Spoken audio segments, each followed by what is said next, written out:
Pessoal, tudo bem? Hoje a gente vai falar um pouquinho sobre avaliação de desempenho. Então, a gente tem dois métodos, né, de fazer a avaliação do desempenho do funcionário.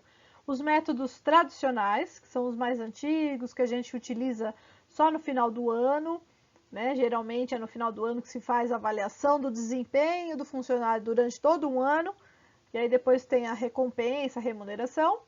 E tem depois as avaliações de desempenho, que são as novas abordagens, que aí é uma outra aula que a gente vai abordar esses assuntos. Hoje a gente vai falar sobre os métodos tradicionais. Então, o conceito de avaliação de desempenho, qual é o principal conceito disso? É um instrumento gerencial que permite ao administrador mensurar, né, medir os resultados obtidos por um empregado em um período e uma área específica. Então, eu vou avaliar o conhecimento desse funcionário, as metas se foram atingidas, os resultados que foram implantados e que foram atingidos. Então, tudo isso é medido. Eu verifico quanto que esse funcionário se empenhou, né, em desenvolver esse trabalho para atingir as metas que a empresa estabeleceu e, ao final, a gente faz uma avaliação desse desempenho. Então, tem todo um critério. E aí depois eu posso fazer a remuneração, a recompensa quanto a esse desempenho positivo que o funcionário teve. O principal objetivo, né, da avaliação de desempenho é que ele é um instrumento muito importante para a administração de RH, onde a gente consegue verificar o resultado de um investimento realizado nos funcionários ao longo da sua trajetória profissional. Ou seja, a empresa ela investe, né, em treinamentos, em cursos para o funcionário para que ele consiga atingir as metas que a empresa necessita. E aí, se o funcionário atinge aquelas metas, aqueles resultados, o investimento foi satisfatório, né? Então, aí tem todo um processo de recompensa, repartição de lucros. Então, a gente tem toda aquela parte que a gente viu de práticas e recompensas, de remuneração e recompensas. Aí, se o efeito é negativo, o RH vai ter que rever alguns conceitos, rever o aspecto do treinamento, ou rever a parte do que está acontecendo com esse funcionário que não atingiu a meta esperada, se foi um problema na empresa, se foi fora. Aí entra o programa de relação com o empregado, né? De ver o bem-estar desse funcionário, por que não está tendo um bom desempenho. Então, tudo isso está atrelado, tudo interligado, né? É importante fazer o acompanhamento do chá, que a gente fala, né? Que são as competências, as habilidades e as atitudes. Então, todo o trabalho que o funcionário executa está interligado com os conhecimentos que ele tem, com as habilidades que ele adquiriu, né, durante o trabalho e as atitudes que ele tem diante das tarefas que têm que ser executadas. A utilização da avaliação de desempenho permite identificar os empregados que necessitam de aperfeiçoamento. Então, eu consigo identificar na avaliação de desempenho se está tendo alguma falha e é necessário dar um treinamento ou pagar algum curso para aquele funcionário, ou fazer uma qualificação para que ele consiga melhorar o desempenho dele no trabalho. Eu consigo também definir o grau de contribuição para os resultados da empresa, então eu consigo verificar quem realmente está empenhado e fazendo, trabalhando para conseguir os resultados que a empresa quer ou não, né? Pode ser em setores, né, em grupos, ou pode ser individual. Então, eu consigo, aplicando a avaliação de desempenho, a gente consegue medir isso. Se as pessoas estão empenhadas ao extremo para conseguir atingir os resultados que a empresa necessita, ou tem aqueles funcionários que estão fazendo corpo mole, né? Tem aquele funcionário que, o outro está fazendo, eu não vou fazer não. Então, nesse momento da avaliação de desempenho, a gente consegue fazer esse tipo de medição. A gente consegue também, na avaliação de desempenho, descobrir novos talentos na empresa. Então, aumentar o capital intelectual da instituição. Eu consigo verificar quem teve um bom desempenho acima do esperado, e aí às vezes pode ocorrer o processo de promoção, né, de cargos, ou reaproveitar esse funcionário para outro setor, né? Então a gente consegue fazer uma rotação de cargos para desenvolver aquele talento e conseguir criar um vínculo para uma fidelidade entre empresa e funcionário. Também a avaliação de desempenho, ela facilita o autodesenvolvimento dos funcionários, então ele consegue verificar que realmente não esteve tão empenhado em alguns aspectos, ele vai procurar melhorar isso. Isso faz parte do autodesenvolvimento, né? A pessoa procura sempre melhorar os erros que ela cometeu. Ou, né, melhorar ainda mais aquilo que ela já anda fazendo corretamente. Então, é uma forma de ter um feedback próprio do seu desempenho durante todo um período de trabalho. Fornece feedback aos funcionários, né, aos empregados. Então, geralmente a avaliação de desempenho, o próprio funcionário se avalia, então a gente chama de autoavaliação. O chefe, né, o supervisor desse funcionário faz a avaliação deste funcionário. Às vezes, dependendo do modelo de avaliação, os colegas que trabalham também fazem avaliação, então a gente consegue ter vários feedbacks de vários lados para ver o que pode ser melhorado. E a avaliação de desempenho também ajuda, colabora com os programas de mérito, promoção e transferências. Então, as recompensas, né? Ela pode proporcionar, dependendo do desempenho dos funcionários diante das metas que foram estabelecidas, pode proporcionar a promoção de cargos, né, ou transferência de uma sede para outra, melhorando assim o trabalho desses funcionários. A avaliação de desempenho, ela tem uma abrangência em 3 campos. A gente fala que é o campo dos resultados, o campo do conhecimento e o campo do comportamento. O campo dos resultados está ligado a avaliar o desempenho diante das metas de trabalho. Então, a gente vai ver a parte quantitativa, se a produção foi de acordo com o que a empresa estabeleceu, né? Se teve que fazer retrabalhos, se as vendas foram satisfatórias. Então, são itens que a gente consegue medir, né? E aí também a questão da qualitativa, né? Metas de trabalho relacionadas diretamente ao cliente. Então, por exemplo, o atendimento ao cliente, se teve muita reclamação, se teve pouca. Então, a gente consegue avaliar o desempenho diante das metas de trabalho que foram estabelecidas, diante do grau de desenvolvimento de cada funcionário, que aí está envolvido o capital humano, né, a capacidade dele se desenvolver e adquirir talento, né, conseguir desenvolver o seu talento. E no campo do comportamento, que daí são os valores, as atitudes e o comportamento do empregado. Isso também é avaliado, né? Então a gente consegue, diante da avaliação de desempenho, não só as metas que foram estabelecidas, mas a forma como isso aconteceu, né? O comportamento, você precisou passar rasteira em todo mundo para conseguir atingir as metas que a empresa estabeleceu?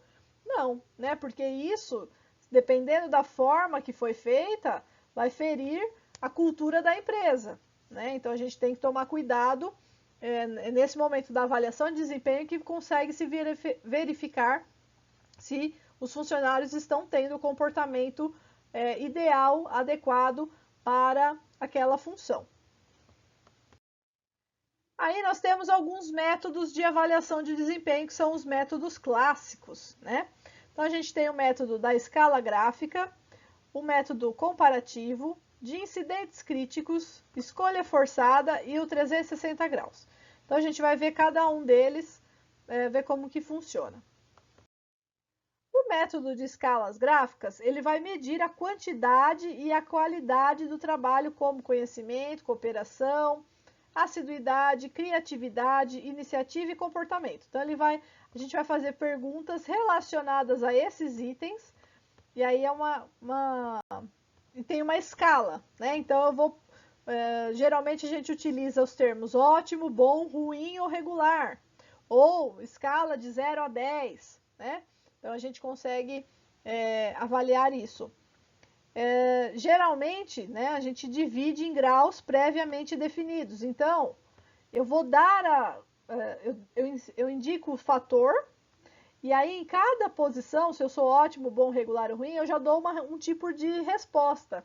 E aí eu vou ver se eu me encaixo em alguma delas. Então, por exemplo, a gente vai avaliar a criatividade da pessoa, do funcionário, na criação de novos projetos. Então, eu vou ter a nota ótimo se eu tiver ótimas ideias originais. Eu vou ter a nota bom se eu tiver boas ideias. Eu vou ter a nota regular se eu tiver algumas sugestões de ideias.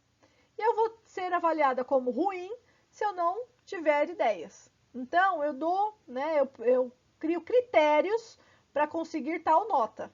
Então, esse é um método de escala gráfica.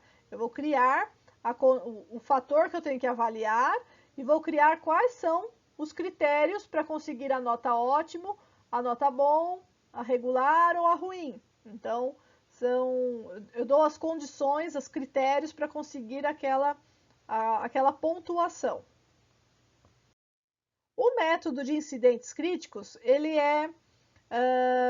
foi desenvolvido pelas Forças Armadas Americanas durante a Segunda Guerra, e aí verificou-se que o comportamento humano possui características que levam a resultados positivos ou negativos. Os positivos estão relacionados ao sucesso e os pontos negativos ao fracasso. Esse modelo é mais utilizado para aspectos de comportamento, então avaliar mais o comportamento do funcionário. Nada impede que a empresa possa mesclar os tipos de avaliação de desempenho. Pode usar, em algumas perguntas, pode usar o método de escala gráfica, outras perguntas de incidentes críticos. Dá para fazer mesclado sem problemas. Então, como que funciona este modelo? Ele vai analisar os comportamentos do funcionário ao extremo, tá? Então, até coloquei aqui, ó. Então, a gente vai ter duas frases. Então, a pessoa está fortemente motivada ou falta-lhe tudo, não possui nenhuma motivação. Não tem meio termo, ou você está motivado ou você não está, tá? Então, aí nesse momento eu vou ter que escolher, ou eu sou muito positiva ou eu sou muito negativa. Aí eu vou ter que assinalar ou no negativo ou no positivo. Então, sempre terá duas, nesse modelo de avaliação, sempre tem duas frases, uma muito positiva e uma muito negativa. Então, outro exemplo, né? Colabora em todas as ocasiões.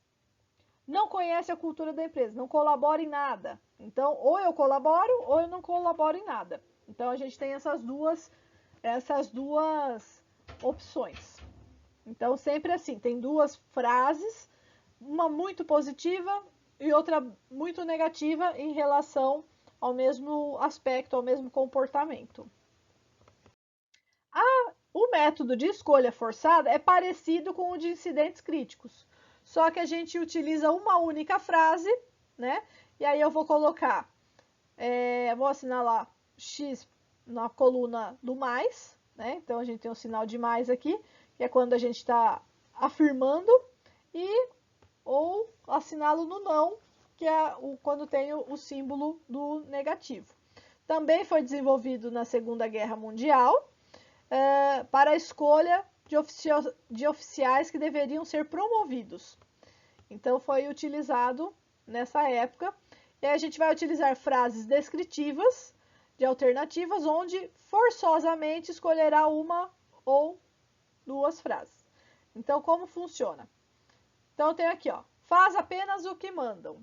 Sim, eu faço só o que mandam? Não, eu não faço o que mandam. Também não tenho meio termo.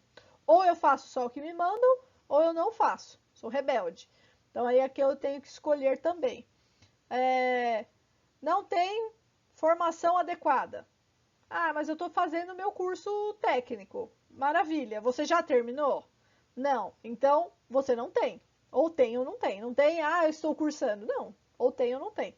Então, esse também ele é bem incisivo nesse aspecto de tem que escolher alguma coisa, né? Tem que escolher uma frase, não tem meio termo. Então, ela é parecida com a de incidentes críticos.